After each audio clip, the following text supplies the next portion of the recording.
Les Camerounais sont dans l'expectative, croit savoir le journal Émergence ce matin.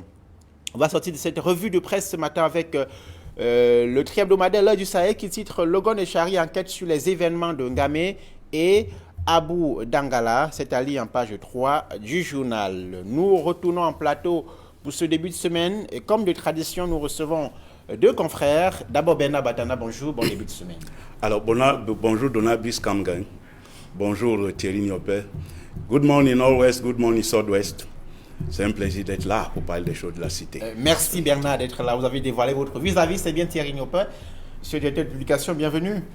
Bonjour, merci Donald Brice. Je renvoie la politesse à Bernard Batana. Bonjour également aux téléspectateurs de la revue des Grandes Unes que je retrouve avec beaucoup de plaisir ce matin. Merci d'être avec nous ce matin, chers messieurs.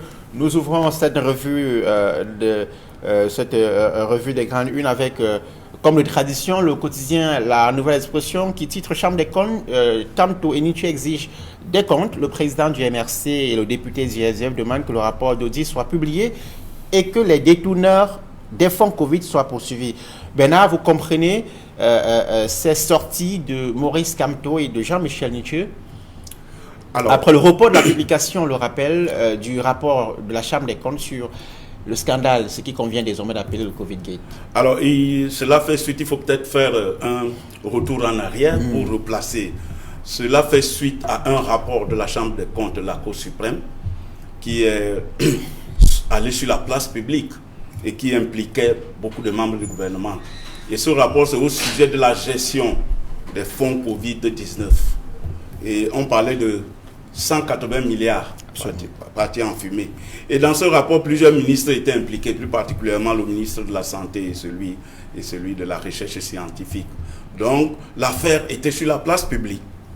Alors, le 23 juin dernier, au cours de la séance des députés, une note annonçait l'examen de ce rapport. C'est-à-dire que par les députés de l'Assemblée nationale, c'est-à-dire que le rapport de Fonds Solidarité alloué à la lutte contre la Covid-19. Et un jour après, cet examen de rapport par les députés a été reporté sans qu'on ne sache pourquoi. C'est ce qui justifie la sortie des hommes politiques comme Maurice Kamto et Jean-Michel Nietzsche, qui pensent que c'est une entourloupe encore des pouvoirs publics de Yaoundé pour tuer cet autre scandale dans l'œuf. Mais en tout état de cause, nous pensons, parce que ici, lorsque nous y sommes, on a une attitude éditoriale. Nous pensons que, tel que l'affaire est sur la place publique, il était de bon ton que le grand public sache exactement ce qui s'est passé dans la gestion des fonds Covid par les ministres de la République. Et nous pensons que la vérité doit être faite et que s'il y a détournement de fonds publics, que les responsables répondent de leurs actes devant les lois de la République. Et nous pensons que la représentation nationale devait être informée parce que les députés, c'est eux qui nous représentent. Nous les avons envoyés là-bas à l'Assemblée nationale pour qu'ils jugent de la gestion de la chose publique. Très bien. Il s'agit ici de la gestion de la chose publique. On ne peut pas comprendre que cette gestion, que les conclusions de cette gestion de la chose publique ne soient pas soumises à l'appréciation du public, alors, c'est-à-dire à travers les députés. Nous pensons que c'est une affaire suffisamment grave pour qu'elle soit mise sous les ténors. Alors Thierry, Bernard le rappelle, la session plénière de vendredi devait être consacrée en bonne partie à la présentation de ce rapport d'audit sur la gestion des fonds Covid-19. Ce point de l'ordre du jour a été s'inédit rapporté par l'Assemblée nationale sans explication. Est-ce que vous avez eu quelques éléments sur les raisons pour lesquelles ce point a été supprimé lors du jour de l'Assemblée nationale? Est-ce que vous êtes d'accord avec Maurice Kamto, dont je lis quelques extraits de sa déclaration? Il parle d'un début d'étouffement de cette affaire. Déjà, vous m'en verrez tout à l'heure assez surpris par rapport à votre question. parce que je ne peux pas lire dans la boule de cristal. Je ne suis pas encore député. Comme journaliste? Non, au-delà de toute chose, il y a il y a une sorte d'omerta autour de la décision qui a été prise à la dernière minute. Bernard a été suffisamment disert là-dessus. Comme nous n'avons pas beaucoup de temps, ça c'est vrai, pratiquement pas grand-chose de revenir exactement sur ce qui a été dit qui a été excellemment dit par Bernard Batana. Il est clair que les Camerounais, le rapport a été posé sur la place publique et les Camerounais attendent parce qu'il s'agit quand même de 180 milliards de francs CFA qui ont été dispatchés entre les membres du gouvernement. Je vous rappelle que quand vous écoutez, si vous avez écouté la sortie du ministre des Finances, Paul Motazé, devant la représentation nationale, notamment au niveau de la Chambre haute du Parlement, le Sénat, il a été assez clair. Beaucoup d'argent ont été dépensés à la va-vite sans que les procédures habituelles soient appliquées sur le terrain. Tout est inscrit en procédure d'urgence. Et vous savez, quand on parle de procédure d'urgence, il y a beaucoup de micmac, il y a beaucoup de choses, il y a également beaucoup de copinage. Donc, il a dit effectivement que c'est arrivé au moment où tout le monde avait peur, donc il fallait parer au plus pressé. L'argent même a été distribué avant que le Premier ministre, le chef du gouvernement, le docteur Joseph John Gouté, ait procédé à une répartition, comme par la suite il a dû le faire. Cela, avant qu'il le fasse, l'argent avait déjà été suffisamment distribué entre les membres du gouvernement, notamment, du moins, des ministères qui en avaient besoin par rapport à la lutte contre la Covid. Il se trouve malheureusement que sur le terrain, on n'a pas véritablement vu cette implémentation-là. C'est la raison pour laquelle les Camerounais sont horrifiés, scandalisés, savoir que 180 milliards de francs CFA ont été distribués comme ça et avec des conséquences, sans véritables conséquences positives dans le vécu des Camerounais au niveau du corps social. Donc, ils veulent savoir exactement ce qui s'est passé. Et je crois que l'honorable Jean-Michel Nietzsche, le professeur Maurice Kamto, comme tous les autres Camerounais, veulent savoir exactement ce qui s'est passé, comme nous, journalistes également. Alors, en 30 secondes, cher monsieur, cette question, qui a peur de ce rapport de la Chambre des comptes? D'abord, Bernard. Alors, qui a peur de ce rapport de la Chambre des comptes? C'est les gestionnaires des fonds à la Covid-19. C'est la représentation nationale qui n'a pas été mise au courant de tout ce qui s'est passé. C'est peut-être l'exécutif qui a peur d'une déflagration. Parce que le tiers des députés, le tiers des ministres est impliqué dans la gestion. Un tiers des ministres, ils sont 23 impliqués dans la gestion. Vous imaginez 23 ministres éclaboussés dans un scandale? C'est presque la moitié du gouvernement. C'est presque la moitié du gouvernement. Et donc, c'est le gouvernement qui est menacé dans ses fondements même. Mais en tout état de cause, le peuple veut savoir. Parce que c'est le peuple qui est souverain. D'accord. Et dans la note de l'Assemblée nationale, on a dit les conclusions du rapport et ses répercussions économiques et sociales. Ça, c'est très important. C'est très important de préciser. Alors, dans la note de l'Assemblée nationale, on a dit le rapport de la gestion de la Covid-19 et ses répercussions économiques et sociales. Alors, le peuple veut savoir quelles sont les répercussions économiques et sociales de ce rapport-là. Et c'est de cela qu'il est question. Alors, Thierry Niopé, Bernard soupçonne l'exécutif d'avoir peur des résultats de ce rapport final de la Chambre des comptes, puisqu'il y a un rapport d'étape qui a fuité dans l'espace public. Pourtant, Bernard dit que c'est l'exécutif qui aurait peur de la publication de ce rapport. Mais en réalité, pourtant, c'est l'exécutif qui a instruit ce sont des informations. Tout à l'heure, vous nous demandiez effectivement d'aller au-delà de ce qui a été du factuel. Effectivement, ce sont des informations qui ont fuité, que les ordres viennent de la présidence de la République.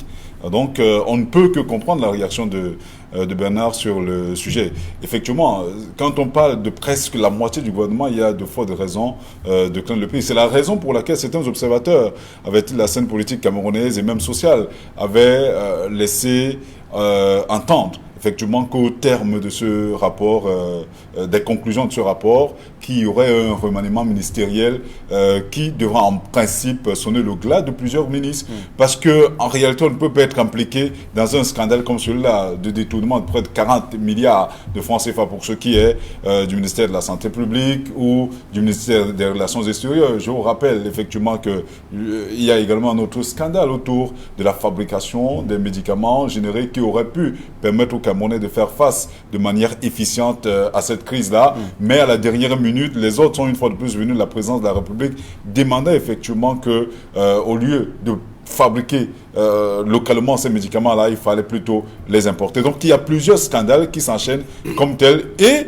il est tout à fait normal que les Camerounais sachent exactement de quoi se retourne. Cela aurait des répercussions économiques parce que c'est le Camerounais qui sera appelé à rembourser ces 180 milliards de francs CFA. Ce n'est pas de l'argent qui a été donné à titre gracieux. Et je vous rappelle que les répercussions sociales sont là. Je l'ai dit tout à l'heure, dans le corps social, on n'a pas vu effectivement l'utilisation de cet argent-là.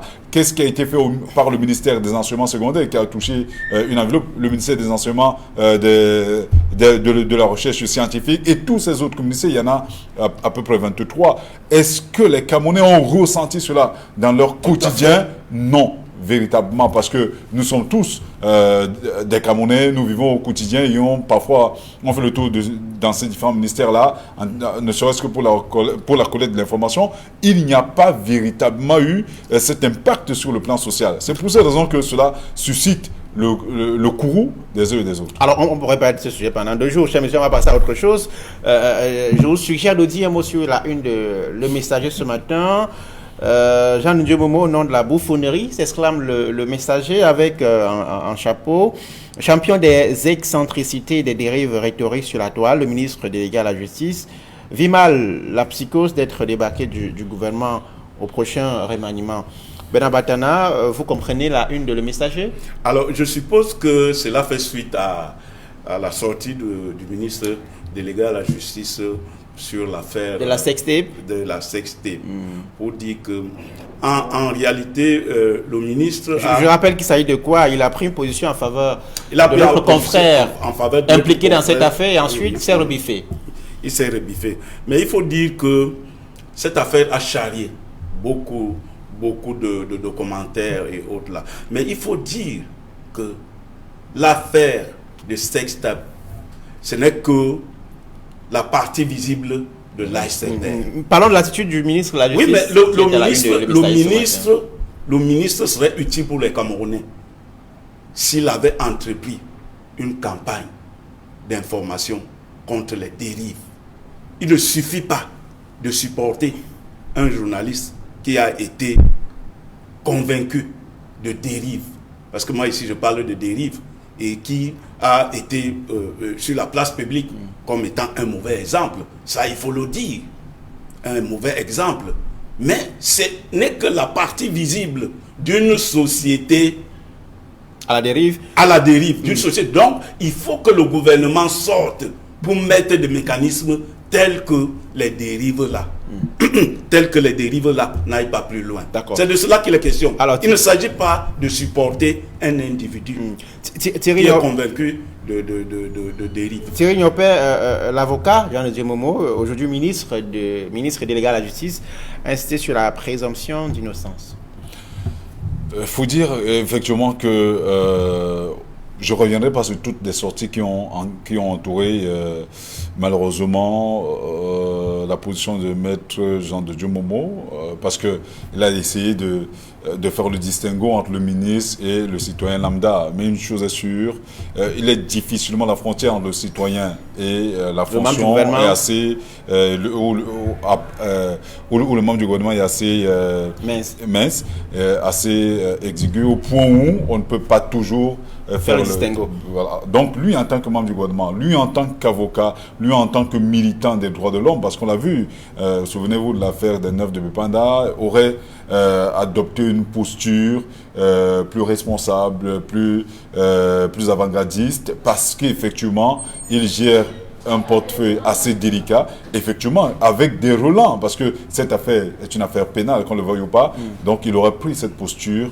et il aurait compris effectivement que quand on n'a rien à dire, parfois, il faut se taire. Donc, malheureusement, maintenant, il y a une série de scandales qu'on peut lui attribuer à tort ou à raison, mais toujours est-il que nous ne sommes pas celui qui nomme. Celui qui nomme, c'est certainement sur quoi il se fonde pour prendre des décisions à la dernière minute. Donc, attendons simplement de voir si cela aura des répercussions sur une éventuelle nomination ou un maintien au gouvernement. On sort de l'émission, chers messieurs. Je vous invite à dire chacun un mot sur cette opération de déguerpissement de 300 familles qui est en pied une de le jour, Fongo. Déguerpissement, 300 familles dans la rue, c'est dans l'espace dans la zone aéroportuaire. Le ministère de l'administration territoriale est aux manettes de cette opération qui vise, explique les autorités, à viabiliser l'espace aéroportuaire. C'est le domaine de l'État, dit-on. Pourquoi cela suscite autant d'indignation et d'émotion? Alors moi je dis oui pour le déguerpissement, mais il faut pouvoir recaser les déguerpis, parce que cela rentre dans les missions régaliennes d'un État. Loger les populations, les loger, les nourrir, leur octroyer la santé. Je dis oui pour le déguerpissement, mais on ne va pas seulement déguerpir, il faut trouver des moyens pour recaser ceux qui auront été déguerpis. Très bien. Thierry Nyopper, on a écouté quelques inquiétudes sur le respect de la réglementation dans cette opération, notamment l'application des textes de loi sur l'urbanisme, et ainsi de suite. Au-delà de toute chose, Bernard l'a dit tout à l'heure, il est tout à fait normal de les déguerpir, mais davantage de les recaser. Maintenant, la faute également aux membres du gouvernement ou aux personnes en charge de la gestion de ce dossier, parce que quand ces populations commencent à s'installer, on ne peut pas dire que ces gens ne savaient pas exactement. En fait, les gouvernants ne savaient pas que les populations sont en train de prendre progressivement possession d'un lieu où ils ne devraient pas être. Donc, je crois que là maintenant, le fait est là. Il faut les déguerpir, certes, mais davantage chercher un moyen de les recaser, parce que cela fait partie des missions régaliennes d'un État.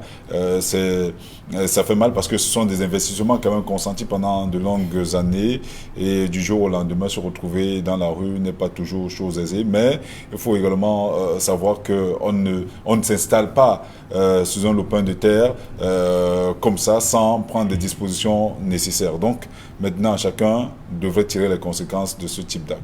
Merci Thierry Nyopper, merci Bernard Batana d'être venu ce lundi, comme tous les lundis, pour décrypter avec nous les principaux titres de la presse camerounaise. Madame, Monsieur, merci d'avoir été à l'écoute de cette édition qui s'achève à l'instant.